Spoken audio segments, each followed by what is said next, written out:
प्रिय बच्चों, class 7 lecture 4। आज हम लेक्चर 4 स्टार्ट कर रहे हैं बच्चों। इसके पहले हम अपने विद्यालय की तरफ से, विद्यालय के चैनल की तरफ से आप सब विद्यार्थीगण का हार्दिक स्वागत और अभिनंदन कर रहे हैं। सभी अभिभावकों का हार्दिक स्वागत कर रहे हैं। इस श्रृंखला में हम आज आपको ऑनलाइन टीचिंग के माध्यम से लेक्चर 4 प्रारंभ कर रहे हैं बच्चों। आप सब अपनी किताब को बगल में खोल कर रख लें और हमारे इस वीडियो को ऑन करके कंसंट्रेट माइंड से सोशल डिस्टेंसिंग का पालन करते हुए अपने pढ़ाई का क्रम जारी रखें बच्चों। आज हम आगे चल रहे हैं मनुष्य में पाचन।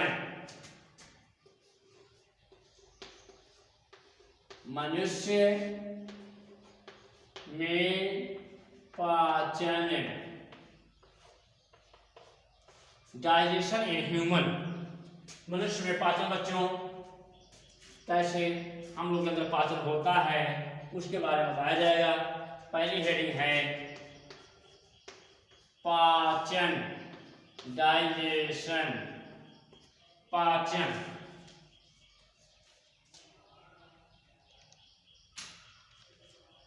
बच्चों, पाचन क्या होता है? पाचन वह प्रक्रिया होती है जिसमें जटिल आकार में भोजन के कणों को जो है सरल और कार्बनिक कणों में मीन्स जटिल घुलनशील भोजन के अणुओं को सरल जटिल। एक बार फिर सुनिए बच्चों, पाचन क्या है? पाचन वह प्रक्रिया होती है जिसमें जटिल अघुलनशील भोजन को अणुओं को सरल घुलनशील अणुओं में कन्वर्ट करके, रूपांतरित करके अवशोषण करने की क्रिया को ही पाचन कहते हैं। पाचन क्या है बच्चों? जटिल अघुलनशील अणुओं को सरल घुलनशील अणुओं में, जटिल अघुलनशील अणुओं को सरल घुलनशील अणुओं में बदलकर अवशोषित करने की क्रिया को ही पाचन कहते हैं बच्चों, डाइजेशन कहते हैं बच्चों। इस तरह से हम लोग को जो है जब भोजन करते हैं तो भोजन को आराम से धीरे धीरे चबा करके ही निगलना चाहिए ताकि हमारे अंदर जो पाचन की प्रक्रिया है वह आराम से हमारा भोजन वहाँ पे पाचित हो जाए और कोई दिक्कत ना हो। नहीं तो अगर आप कच्चा पक्का इधर उधर भोजन अगर आप जल्दीबाजी में कर गए तो वही होता है, भोजन क्या होता है? अनडाइजेशन, मीन्स अपाचन हो जाता है, मीन्स पाचन गड़बड़ हो गया। फिर हमको डॉक्टर के माध्यम से दवा लेनी पड़ेगी या और जो है सावधानियां बरतनी पड़ेगी। इन सब समस्याओं से दूर रहते हुए बच्चों आप भोजन को भली भांति चबा करके आसानी से धीरे धीरे भोजन करें ताकि हमारा पाचन अच्छा रहे। अब बच्चों पाचन के बाद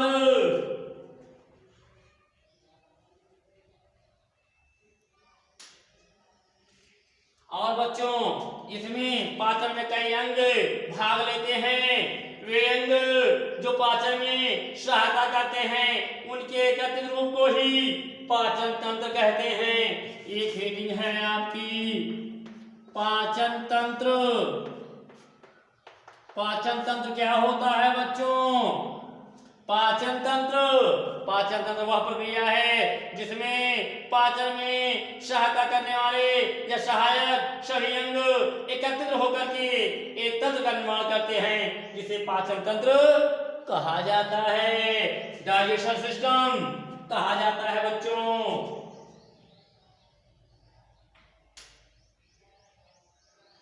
अब बच्चों भोजन नली के विभिन्न अंग, भोजन नली के विभिन्न अंग, भोजन नली के विभिन्न अंग। और बच्चों यह पाचन की प्रक्रिया हमारे मुख से प्रारंभ होती है। कहाँ से? मुख से। पाचन की प्रक्रिया मुख से ही प्रारंभ होती है। अब भोजन नली के विभिन्न अंग कौन कौन है बच्चों? भोजन नली के कई अंग होते हैं बच्चों, जैसे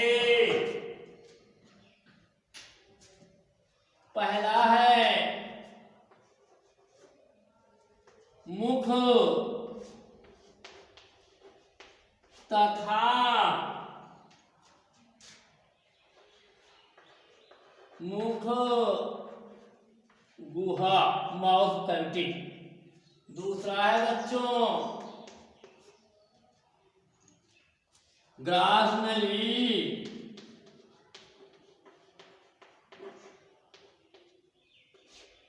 तीसरा है बच्चों पेट, इसे हम अमाशय भी कहते हैं, स्टमच।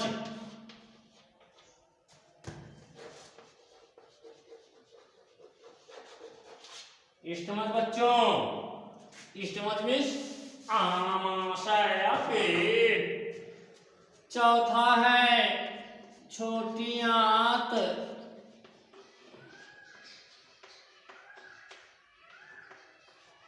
पांचवा है बड़ी आंत।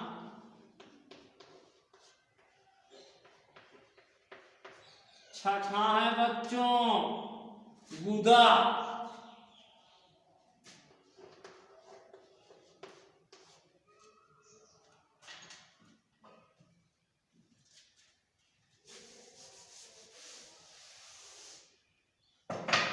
इसमें बच्चों एक होता है आहार नली। आहार नली किसे कहते हैं? जिस नली से आहार मीन्स भोजन जाता है उसे ही आहार नली कहते हैं। अब देखो बच्चों मुख तथा मुख गुहा। मुख तथा मुख गुहा, मुख जानते हो मुंह, माउथ मुख है, और मुख गुहा या मुंह पूरी कैविटी होती है, बक्कल कैविटी, उसी है माउथ वैकल कैविटी, अर्थात मुख का मुख गुहा होती है सबसे पहले हमारा। और ग्रास नली वही बताया जो हम भोजन की नली। आहार नली मीन्स मुख से लेके गुदा तक आहार नली होती है, ग्रास नली होती है बच्चों। पेट आमाशय। पेट क्या है? ये टंकी जिस पेट के लिए हम लोग परेशान हैं। अगर पेट ना होता बच्चों तो किसी से कोई किसी का भेंट, किसी से किसी को भेंट ना होती। अर्थात सब लोग परेशान है, पूरी दुनिया परेशान है इसी पेट के लिए। अगर पेट ना होता कोई कहीं नहीं जाता, सब ऐसे आराम की तरह सोते जागते पड़े रहते। लेकिन बच्चों आमाशय इस पेट, ये पेट हम लोगों का होता है जिसमें भोजन हमारा जाता है, इकट्ठा होता है। उसके बाद छोटी आंत होती है जो 6-7 मीटर लंबी होती है। और कैसे होती है ये? इस तरह की रचना पाई जाती है बच्चों, ऐसे।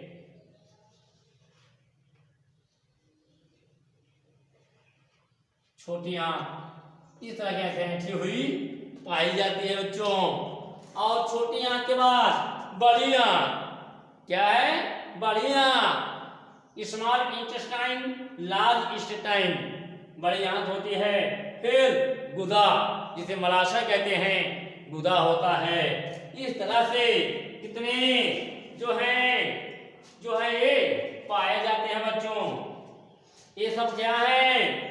ये पूरे भोजन नली के विभिन्न अंग हैं। भोजन नली के विभिन्न अंग हैं। मुख गुहा, ग्रास नली, पेट की आमाशय, छोटी आंत, बड़ी आंत, गुदा, इतने भाग पाए जाते हैं बच्चों। अब हम आगे चलते हैं।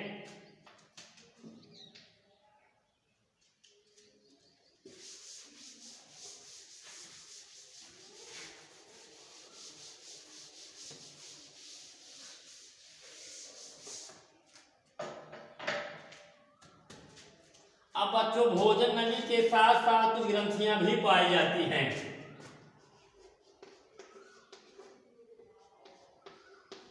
भोजन नली के साथ कुछ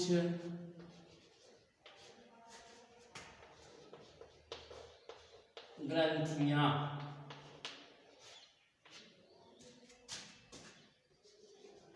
भी पाई जाती हैं, जो निम्न है। कौन? नंबर 1 लाल ग्रंथियां।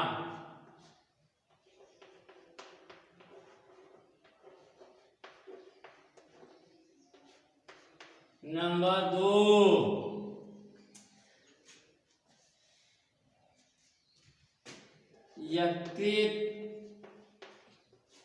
यकृत लीवर, क्या कहते हैं इसको? लीवर। यह सबसे बड़ी ग्रंथि है।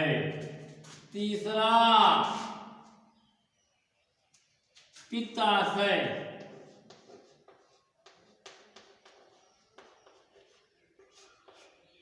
इस तरह से बच्चों जो है भोजन नली के साथ साथ कुछ ग्रंथियां पाई जाती हैं।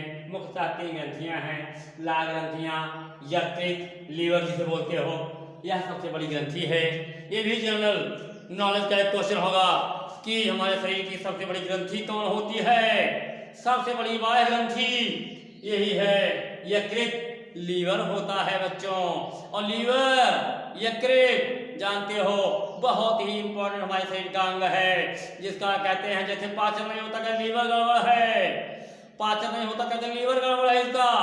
लीवर जिसका सही है उसका पाचन भी बहुत अच्छा होगा बच्चों। लीवर जो होता है बहुत कार्य करता है, यह चॉकलेटी रंग का होता है। और बच्चों लीवर हमारा बहुत ही इसका इंपॉर्टेंट रोल होता है, जो है बच्चों लीवर में ही, यकृत में ही पित्त बाइल रस होता है, जो पित्त रस जो पाचन में सहायता करता है, जो भोजन को अम्लीय से क्षारीय करता है।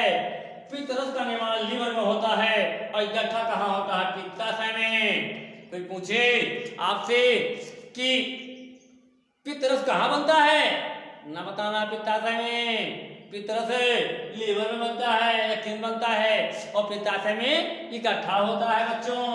और उसके बाद आगे चलते हैं हम बच्चों यकृत के बारे में। यकृत जो होती है यह टॉक्सिक पदार्थों को कम टॉक्सिक पदार्थ में कन्वर्ट कर देता है, अर्थात अमोनिया एक टॉक्सिक पदार्थ है, जिसे अमोनिया को यह यूरिया में कन्वर्ट कर देता है। किसमें? यूरिया में करता है। और लीवर है हमारा विटामिन ए का निर्माण भी करता है। तो बच्चों लीवर बहुत ही महत्वपूर्ण है, इसके बहुत कार्य है बच्चों, आगे हम बताएंगे आपको। और ये लाल ग्रंथियां आप जानते हो, लार जिससे लार आती है, जब हम लोग भोजन करते हैं, भोजन मुख में जाता है तो कर्णपल्लव के ठीक पीछे 3 जोड़ी लाल ग्रंथियां पाई जाती हैं। कर्णपल्लव क्या है? कर्णपल्लव है। कर्णपल्लव के ठीक नीचे, ठीक पीछे 3 जोड़ी लाल ग्रंथियां बच्चों पाई जाती हैं। इन 3 जोड़ी लाल ग्रंथियों से लार आती है, सलाइवा आता है और हमारे भोजन को या चिकना बना देता है। भोजन हमारा फिसलनदार बन जाता है और लसा बन जाता है। जिससे भोजन हम करते हैं कि लाल भोजन में मिल जाती है, मिक्स हो जाती है और भोजन आसानी से सरकता हुआ हमारे टंकी यानी अमाशय में पहुंच जाता है। बच्चों लाल बहुत ही इंपॉर्टेंट है। जैसे आप लोग देखा होगा कभी, जैसे कोई बच्चे रसगुल्ला बहुत खाते हैं, कुछ मांसाहारी जो है मीट खाते हैं, तो देखो कहीं बन रहा है अगर मीट तो उसकी सेंट को ही सूंघ करके उनके मुख में पानी आ जाता है, ये आइटम अच्छा बन रहा है। और कहीं रसगुल्ला बन रहा है, देख रहे हैं, है जा रहे हैं अगर, तो उनके मुख में देख करके पानी आ जाता है और पानी को ली लेते हैं। वही पानी क्या है? लार निकल जाते हैं और कोई लोग बाहर थूक देते हैं। या कोई चाट का शौकीन है, चाउमीन का शौकीन है, देखता है मुंह में पानी आ जाता है। इस तरह से बच्चों वही पानी कहाँ जाता है? लाल ग्रंथियों से लार आती है, इसे भोजन को के पाचन में भी सहायता करती है बच्चों। अब पित्ताशय, तीसरी ग्रंथि क्या है? पित्ताशय। पित्ताशय क्या करता है? गॉलब्लैडर। पित्ताशय पित्त की थैली होती है बच्चों। आप लोग देखा होगा जब कभी कभी हम लोगों के पेट में दर्द होता है तो अल्ट्रासाउंड जब करवाते हैं तो कहते हैं भैया आपके पित्त के थैली में पथरी है। तो पथरी कैसे हो जाती है? स्टोन। ये जो है, जो हम लोग कोई भी फल को खाते हैं, कुछ भी आइटम खाते हैं, मगर धूल खाते हैं, साथ में मिट्टी चली जाती है। और चावल है, दाल है, उसको अगर आप साफ नहीं करेंगे, उसमें कुछ कंकड़ पत्थर बारीक बारीक आ जाते हैं, उसको भी हम लोग चबा के खा जाते हैं।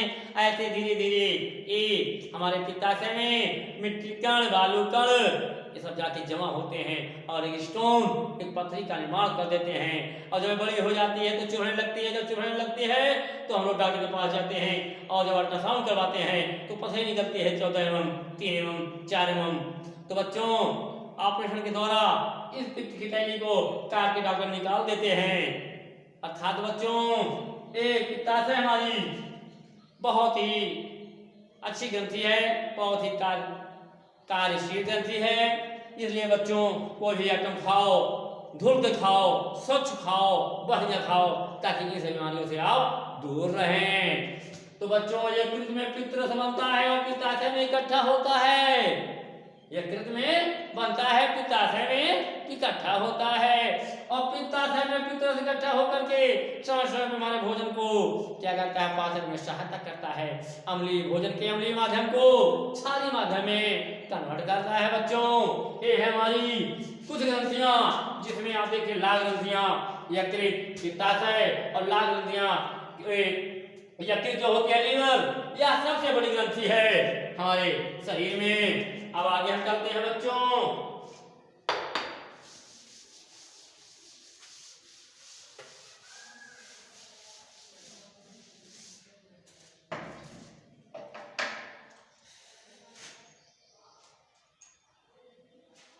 बच्चों एक हमारे मुख के अंदर जो है अंग है जीभ, टांगियो जीभ। बच्चों जीभ नाम ही से मालूम है, देखो गांव में लोग कहते हैं बहुत लंबी जीभ है, मतलब अपने आप को कंट्रोल नहीं कर पाते, वही है जीभ। जीभ जो होती है स्वाद का एहसास कराती है।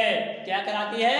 स्वाद का एहसास कराती है बच्चों जीभ। ये जो होता है इसमें कई कार्य हैं जीभ के, 32 दांतों के बीच में जीभ पाई जाती है बच्चों।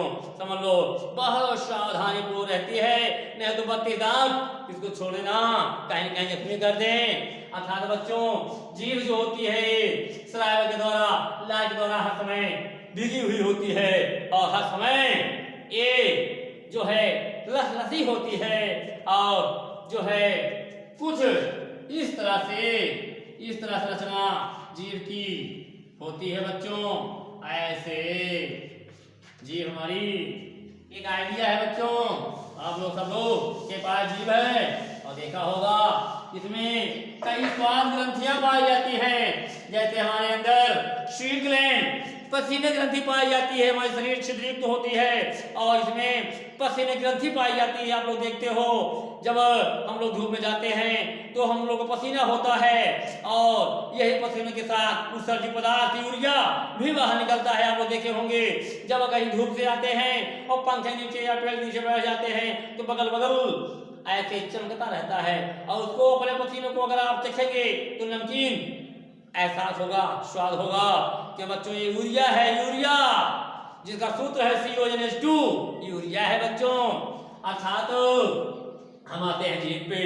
जीभ पे कई कलिकाएं होती हैं, स्वाद कलिकाएं होती हैं, जैसे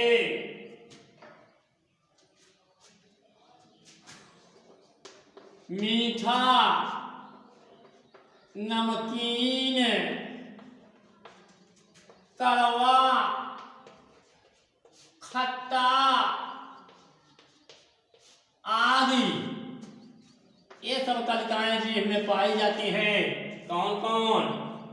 मीठा, नमकीन, कड़वा, खट्टा, ये सब बच्चों ये स्वाद कलिकाएं हमारे जीभ में पाई जाती हैं। और स्वाद का आनंद, स्वाद का अनुभूति, स्वाद का अनुभव हमारी जीभ कराती है और जीभ भी बताती है कि यह भोजन नमकीन है, खट्टा है और कड़वा है, मीठा है। ये सारी जानकारी जीभ देती है बच्चों, जो 32 दांतों के बीच में होती है। अब हम बच्चों आगे चलते हैं।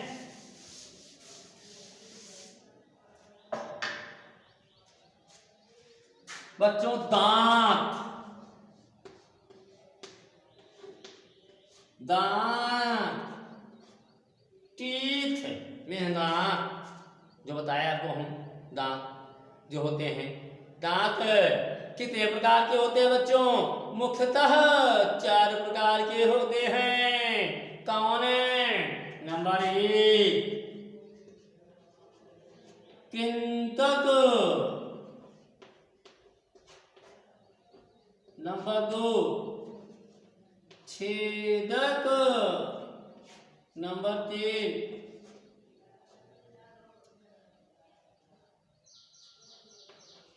चौड़क, नंबर 4 अग्रचौड़क। इस तरह से बच्चों 4 प्रकार के दांत पाए जाते हैं। कृंतक, छेदक, चौड़क, अग्रचौड़क, यह 4 प्रकार के दांत हैं बच्चों। और बच्चों दांत भी 2 प्रकार के हैं। प्राथमिक दांत और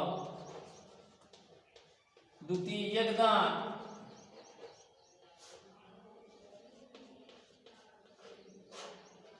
प्राथमिक दांत, द्वितीयक दांत बच्चों। प्राथमिक दांत क्या होते हैं? ये दूध या क्षीर के दांत होते हैं। क्या होते हैं? दूध के या क्षीर के दांत होते हैं। और बच्चों ये जो होते हैं इसे अस्थायी दांत भी कहते हैं, चूंकि परमानेंट नहीं है। दूध के दांत गिर जाते हैं, फिर 6 वर्ष की अवस्था में, 6 से 12 वर्ष की अवस्था में दांत, स्थायी दांत निकलते हैं, हमारे द्वितीय दांत निकलते हैं, जिसे स्थायी दांत कहते हैं। और बच्चों ये प्राथमिक या क्षीर या दूध के दांत या अस्थायी दांत 20 होते हैं, जबकि स्थायी दांत द्वितीय दांत 32 होते हैं और ये पूरी लाइफ चलते हैं। इस तरह से बच्चों अब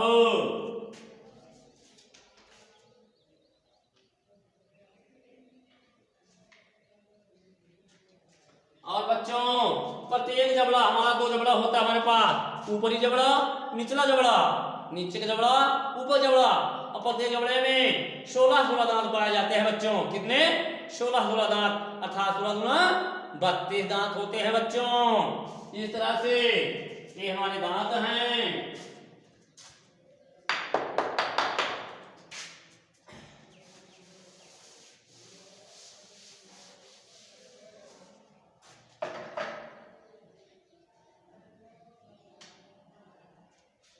अब बच्चों देखो ये दांत कृंतक, क्या कार्य है इनके? ये दांत चपटे होते हैं। क्या होते हैं?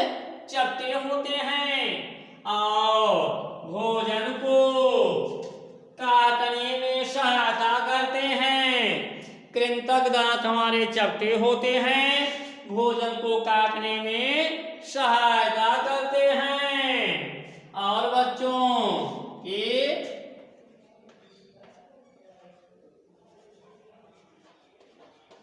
चपटे तथा भोजन को काटने में सहायक होते हैं। दूसरा देखें बच्चों, ये हैं इनके कार्य। अब बच्चों आपका छेदक,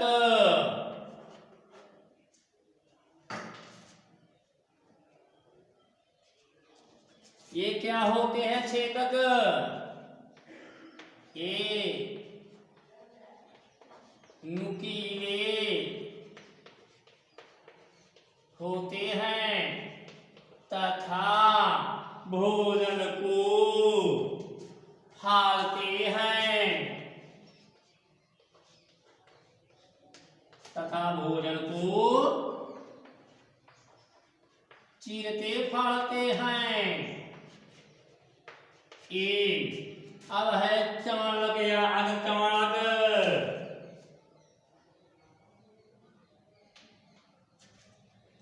चमड़क या अर्धचमड़क दोनों का मिला जुला रूप ए।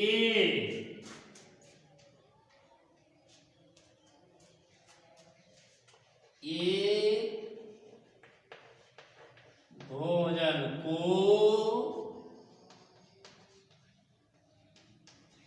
तोड़ते हैं तथा पीसते हैं। समझे बच्चों?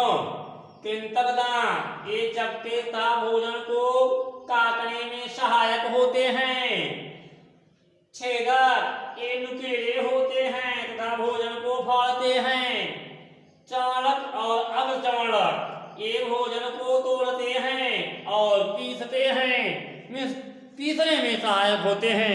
इस तरह से बच्चों 4 प्रकार के दांत हैं। इन चारों का कार्य भी है। आप सब इसको कंसंट्रेट माइंड से इस वीडियो को देखें और सुनें, पढ़ें, याद करें। अब हम आगे चलते हैं।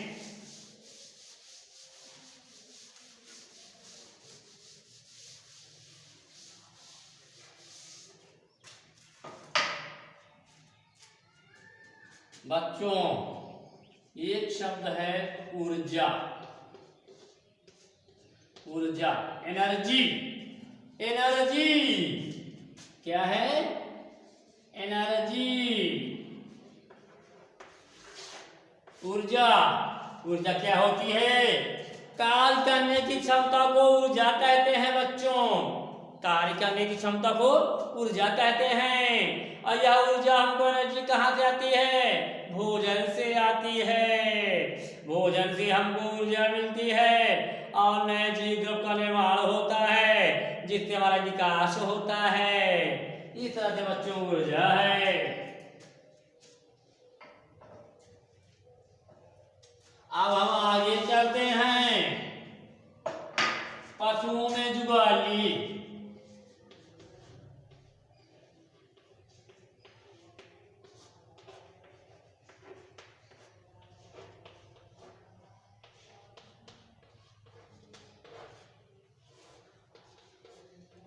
पशुओं में जुगाली आप लोग बच्चों देखा होगा, गाय, भैंस, बकरी आदि, इनमें क्या होता है? जुगाली करते हैं। मित्र भोजन को कर लेते हैं। भोजन को करने के बाद जब ये आराम करते हैं, बैठते हैं, तब ये पागुर करते हैं। वही जुगाली करते हैं, भोजन का पाचन करते हैं। यही है बच्चों पशुओं में जुगाली। अब बच्चों यकृत, लीवर, बच्चों आज की क्लास में यही पे समाप्त कर रहे हैं। अब यकृत इसको हम अगले क्लास लेक्चर 5 में बताएंगे। तब आप इसको ध्यान से पढ़ें और हमारे चैनल को सब्सक्राइब करें। और बच्चों बस आज क्लास यहीं तक। धन्यवाद।